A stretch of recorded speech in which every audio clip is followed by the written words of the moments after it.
22 जुलाई से लेकर 26 जुलाई तक बामसेफ का 31वां 5 दिन का राष्ट्रीय स्तर का संगठनात्मक कैडर कैंप होने जा रहा है, ऑर्गेनाइजेशनल कैडर कैंप। और ये जो कैडर कैंप है ये 5 दिन का होगा और इसे वामन मेश्राम जो है, जो बामसेफ के राष्ट्रीय अध्यक्ष है, वो 5 दिन इस कैडर कैंप को लेंगे।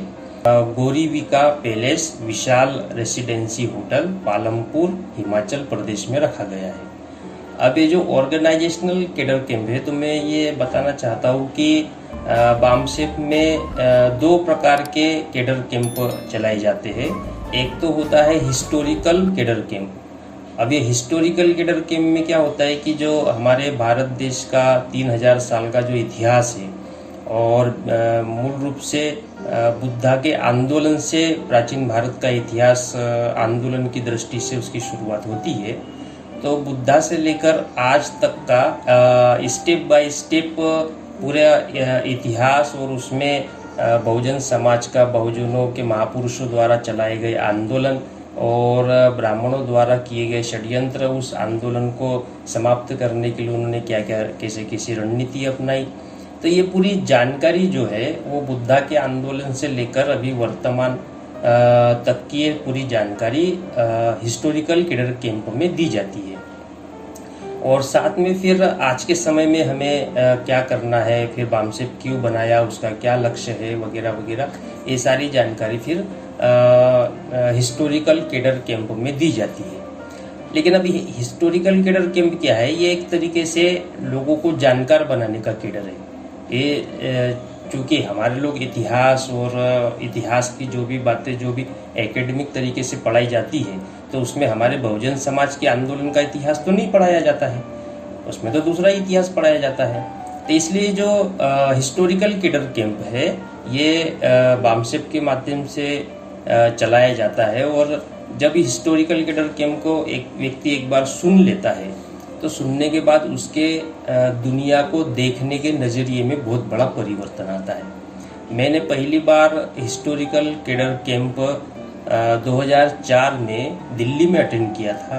तो उसके पहले मैं बामसेफ में ऐसे ढुलमुल तरीके से कभी काम किया, कभी नहीं किया, कभी पॉम्पलेट बांट दिए, कभी किसी से चर्चा हो गई, इस टाइप से करता था।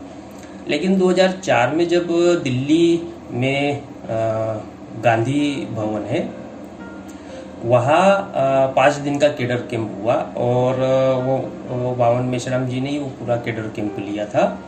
जब मैंने वो कैडर कैंप अटेंड किया, अटेंड करने के बाद मेरे सोचने के तरीके में, दुनिया को देखने के तरीके में, मेरे नज़रिए में इतना बड़ा परिवर्तन हो गया कि मैं आपको एक्सप्लेन भी शायद उस हिसाब से नहीं कर पाऊँगा। मुझे ऐसा लगा कि मैंने दुनिया को जान लिया। आपको रियल बताऊँ कि कैडर कैंप से आने के बाद मैं 4 महीने तक तो मेरे दिमाग में वही घूमता रहा कि हमारे महापुरुषों का ऐसा ऐसा आंदोलन चला और फिर ऐसा ऐसा षड्यंत्र हमारे समाज के साथ किया गया, वर्ण व्यवस्था कैसे बनाई गई, जाति व्यवस्था कैसे बनाई गई, आज की तारीख में हमारी गुलामी कैसे है।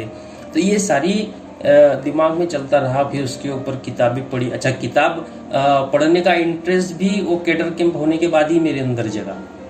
उसके पहले भी पढ़ता था लेकिन समझ में नहीं आता था, तो आधा अधूरा जैसे तैसे पढ़ लिया, हो गया। लेकिन कैडर कैंप होने के बाद में फिर जब किताब पढ़ने लगा, तो किताब पढ़ने का जो लेवल होता है ना, जो किताब पढ़ते स्टडी करते उनको ये बात समझ में आ रही होगी कि जो उसके अलग अलग लेवल होते हैं किताब पढ़ने के। तो एक होता है शब्दों को पढ़ना, तो शब्दों को पढ़ना उसमें तो कुछ समझ में नहीं आता है। सेकंड होता है कि शब्दों को पढ़ा और फिर उन शब्दों का मीनिंग समझ में आना, ये सेकंड स्टेज है। तो मीनिंग समझ में आता है, ये पढ़े लिखे लोगों को आता है जल्दी से, ये बात समझ में आ जाती है, उसका मीनिंग समझ में आता है। लेकिन एक होता है कि शब्दों के पीछे के अर्थ को समझना, शब्द लिखा हुआ लेकिन उसके पीछे के भावार्थ को समझना, ये तीसरी स्टेज है। और चौथी स्टेज है कि किताब पढ़ना और उसका अपने दिमाग में विजुअलाइजेशन करना। वो किताब पढ़ के हमारे दिमाग में वो दृश्य हमारे दिमाग में सामने आ जाता है, वो चित्र सामने आ जाता है कि ऐसा ऐसा हुआ होगा, ऐसा ऐसा किया होगा। फिर दिमाग खुद ही तर्क लगाता है कि अगर किताब में ये लिखा है और ऐसा ऐसा सामने वाले व्यक्ति ने किया तो फिर दूसरा व्यक्ति क्या करेगा। तो किताब पढ़ने से उस तर्क में वृद्धि हो जाती है। लेकिन ये कब हुआ? जब वामन मेश्राम जी का मैंने हिस्टोरिकल कैडर कैंप दिल्ली में अटेंड किया था। अब ये ऑर्गेनाइजेशनल कैडर कैंप में हिस्ट्री नहीं बताई जाएगी, हिस्टोरिकल अलग है, उसको 5 दिन अलग लगते हैं। ऑर्गेनाइजेशनल कैडर कैंप में ऑर्गेनाइजेशन से जुड़ी हुई बातें बताई जाती है और ये इतना डीपली होता है, यानी नेक्स्ट लेवल का कैडर कैंप होता है। जो व्यक्ति संगठन में काम कर रहा है 2 साल, 4 साल, 5 साल, 10 साल से, वो उसी बंदे को ये ऑर्गेनाइजेशनल कैडर कैंप समझ में आएगा। जो नया व्यक्ति आता है तो बहुत सारे नए लोगों को तो बोर लगता है, लेकिन अब चूंकि वामन मेश्राम वो कैडर कैंप लेते हैं तो वो बोर होने नहीं देते हैं। वो बोलने का उनका जो तरीका है वो बोरियत महसूस नहीं होने देते। लेकिन एक्चुअल में अगर देखा जाए तो ऑर्गेनाइजेशनल कैडर कैंप जो बंदा फील्ड में काम करता है, जो बंदा फील्ड में जाके फेस करता है प्रॉब्लम्स को और संगठन चलाने का काम करता है, या तहसील का अध्यक्ष है, जिले का अध्यक्ष है, या किसी यूनिट का अध्यक्ष है, और या उसका कोई पदाधिकारी है, और आपस में 15 लोग, 50 लोग, तो 100 लोग इनको आपस में कोऑर्डिनेट करना है, उसको ये सब प्रॉब्लम आती है तो फिर वो हैंडल नहीं कर पाता, क्योंकि ऑर्गेनाइजेशन चलाने के उसके बेसिक कॉन्सेप्ट उसको क्लियर नहीं होते हैं। अब अध्यक्ष तो बन गया, महासचिव बन गया, कोषाध्यक्ष बन गया, जो भी उसको जिम्मेदारी थी वो बन तो गया, लेकिन संगठन के बेसिक कॉन्सेप्ट पता नहीं होने के कारण वो फिर संगठन को सही सुचारू रूप से चला नहीं पाता है। तो फिर इसका समाधान क्या है?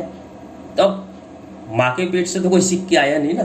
तो इसका समाधान ये है कि जो निष्ठावान कार्यकर्ता है, जिनको संगठन ने जिम्मेदारी लगाई है, उनको ट्रेनिंग देकर उनके अंदर ऑर्गेनाइजेशनल गुणों का विकास करना, संगठन को कैसे चलाया जाता है, कैसे मेंटेन किया जाता है, इन गुणों का विकास करना। तो उसके लिए ये ऑर्गेनाइजेशनल कैडर कैंप होता है। तो जो बामसेप और उसके ऑफशूट विंग से जुड़े कार्यकर्ता है, मेरा तो यही कहना रहेगा कि जो लोग जिनको जिम्मेदारी दी गई है उनको तो एनी हाउ किसी भी हाल में इस कैडर कैंप में जाना ही चाहिए। जो नए साथी है उन लोगों से मैं कुछ नहीं कहूँगा, क्योंकि उन्होंने तो पहले हिस्टोरिकल कैडर कैंप अटेंड करना चाहिए। लेकिन जो भारत में बामसेप और उसके ऑफशूट विंग से जुड़े हुए जितने भी पदाधिकारी हैं, उन पदाधिकारियों ने तो ऑर्गेनाइजेशनल कैडर कैंप तो किसी भी हाल में अटेंड करना ही करना चाहिए। अगर वो संगठन को चलाना चाह रहे हैं अपने जिले में, तहसील में, गांव में, या प्रदेश लेवल पर, जिस भी लेवल पर वो संगठन चला रहे हैं या जिम्मेदारी लिए हुए हैं, तो उन्होंने ये कैडर कैंप जरूर अटेंड करना चाहिए। इससे बहुत कुछ सीखने को मिलता है। और एडिशनल में मैं आपको बता दूं कि कैडर कैंप अटेंड करने के बाद, ऑर्गेनाइजेशनल कैडर कैंप अटेंड करने के बाद क्या करना चाहिए, यह महत्वपूर्ण काम है। अब बहुत सारे लोग क्या करते हैं, कैडर कैंप अटेंड कर लेते हैं, घर आते हैं, घर में आने के बाद में फिर सब भूल जाते हैं। तो वैसा नहीं करना है। कैडर कैंप अटेंड करना है, वहाँ नोट्स बनाने हैं, जो मेन नोट्स है जो मेश्राम जी वहाँ पर बताएंगे, जो ऑर्गेनाइजेशन के अलग अलग घटक होते हैं, ऑर्गेनाइजेशन बनता कैसे है, उसको चलाने के लिए क्या क्या सिद्धांत होते हैं, उसके नोट्स बनाने हैं। नोट्स बनाने के बाद में घर में आकर उसको फेयर करना है। जैसे बच्चे जो स्कूल में जाते रफ कॉपी लेके, प्रोफेसर पढ़ाते उसके नोट्स बनाते और घर में आके फिर उसको फेयर करते हैं, उसी तरह हमको कैडर कैंप में जाकर रफ नोट्स बनाने हैं वहाँ, क्योंकि लिखने के लिए ज़्यादा समय तो रहेगा नहीं, मेश्राम साहब लगातार बोलते रहेंगे, तो जो इम्पोर्टेंट चीज़ है वो आप लिख लीजिएगा। इम्पोर्टेंट कीवर्ड उसे कहा जाता है, वो कीवर्ड्स आप लिख लीजिएगा। और फिर जब घर पे आएंगे तो फिर जो कीवर्ड्स बताए उसको डिटेल में लिखना है, उसके नोट्स बनाने हैं। हर दिन केवल आधा 1 घंटा उसको देना है, और वो नोट्स बनाने, उसको ये मान के चलिए कि आपके पास 1 साल का समय, यानी नेक्स्ट ऑर्गेनाइजेशनल कैडर कैंप जो आएगा 2023 का, तब तक के लिए आपके पास समय है कि आप उसको फेयर नोट्स बनाएं। हर दिन 1 घंटा उसके ऊपर देना है। अब एक एक नोट्स आप जब फेयर बनाना शुरू करेंगे तो आप देखेंगे कि कैडर कैंप में जो आपने पढ़ा वो फिर आपको रिकॉल होगा। रिकॉल होने के बाद में आपको वो उसके जो मेमोरीज में याददाश्त का जो परसेंटेज है वो कई गुना बढ़ जाएगा। फिर थर्ड स्टेज रहेगी कि जो नोट्स बनाएंगे तो उसको धीरे धीरे संगठन में या अपने व्यवहार में इम्प्लीमेंट करने का काम करना होगा। देखिए एकदम से पूरा का पूरा 100% तो होगा नहीं, लेकिन ये सोच के कि संगठन में इस तरह की परेशानियां आती है क्योंकि ऑर्गेनाइजेशनल कैडर कैंप एक्चुअल में ऑर्गेनाइजेशन में आने वाली प्रॉब्लम्स को दूर करने के लिए कैडर कैंप है। ऑर्गेनाइजेशन तो ऑलरेडी बना हुआ है, लेकिन ऑर्गेनाइजेशन को मैनेज करना, उसको संचालित करना, उसके लिए ये ऑर्गेनाइजेशनल कैडर कैंप लिया जाता है।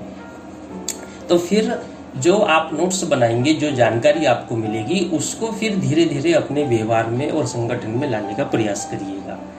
तो शुरू में 2%, फिर 4%, 5, 10, 15, 20 ऐसे बढ़ते जाएगा।